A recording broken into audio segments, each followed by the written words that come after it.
Some years ago, there was a small steamer was making its way across the Atlantic. It was a small boat, and it had on it just a small crew.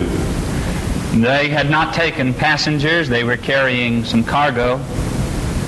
But after they had been out for a number of days, they ran into a terrible storm. And for 3 days, they battled that storm. It seemed as though the storm was getting the best of the ship. It was beating the old ship. The waves were tossing it to and fro. There had been a lot of damage. The steering gear had been damaged. They were not able to control it as well as they should. And on the 4th day, they recognized that things were really bad because the old ship sprung a leak. They started the pumps, they manned the pumps, they did everything that they possibly could to keep the water on the outside, but they found that it was getting deeper and deeper and deeper on the inside. You boys and girls ever find yourself in a boat with water on the inside? You know, my aunt and uncle one time were crossing the little creek that ran through our farm. My uncle was a pretty good-sized man. Aunt Effie was a very small woman, and this Friday they were going to go to town, but the creek was up and they had to cross the creek. So Uncle John had the boat there, and he set the eggs in, the cream can, and he said to Aunt Effie, "You go get in the other end of the boat." There were about 3 inches of water in the boat, but they didn't worry about that. They thought that it would carry them. So Aunt Effie went out in the far end of the boat, and then Uncle John got in. And he pushed the boat away from the shore, and when he did, he was much heavier than Aunt Effie, and the cream can and the egg cartons were in his end of the boat, and the water all ran to his end of the boat, and it sank. Well, now he was close enough to shore to get back to shore, but Aunt Effie was out about 14 feet, and the water there was about 30 feet deep, and she didn't swim.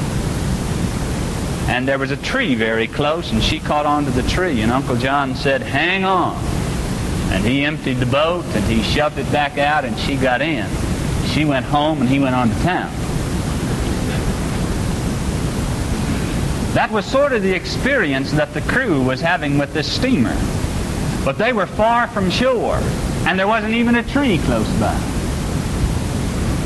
The 4th day, as they worked those pumps and did everything they could to keep the water on the outside, they recognized the boat was going to go down. So the captain ordered that the lifeboats be lowered. And as they started lowering the lifeboats, they discovered that during the storm, they too had taken their beating, and there was only one of them that didn't leak. Only one boat. So quickly the crew filled that boat. The captain was still standing on the deck of that little steamer as his crew was getting into the boat.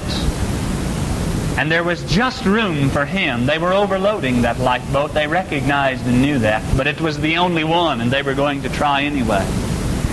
And as the captain was just ready to go down the rope ladder and to get on the lifeboats, a little boy ran across the deck of that steamer.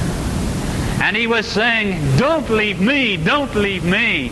And they turned and they looked and they wondered where in the world this fella came from, because they had taken on no passengers. And they looked at him. He was dirty. He was ragged. He was unkempt. And for about 7 days, he had hid himself away in that ship. And during the 4 days of the storm, he had wondered what was going to happen to him. And he had observed very carefully what they were doing. And when he recognized that they were leaving the boat, he decided he wasn't going to stay alone.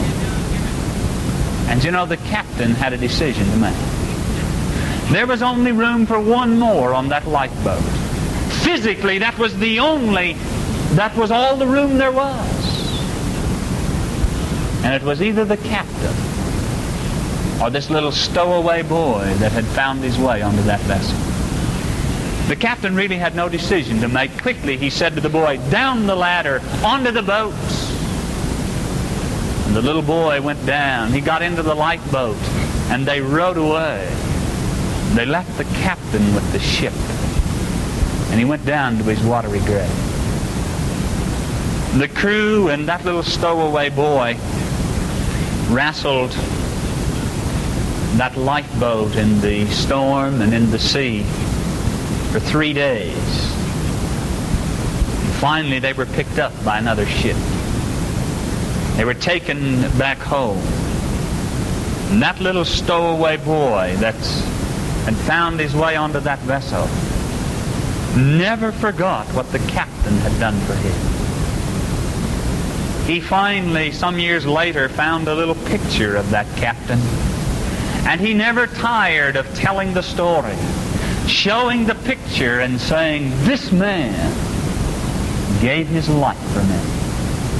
It did something to that little boy. He had run away from home. His life was not all that it should have been.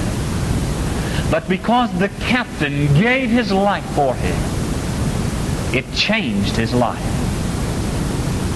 He became a man that was known and respected and loved because someone died for him. Boys and girls, this morning there was one that also gave his life for you. His name was Jesus Christ. He came to this earth and he found the ragged, dirty sinners, you and me, and millions more. And he said, "I'll die in your stead." You know, we too should never tire of telling the story, of showing his picture, because of what he's done for us.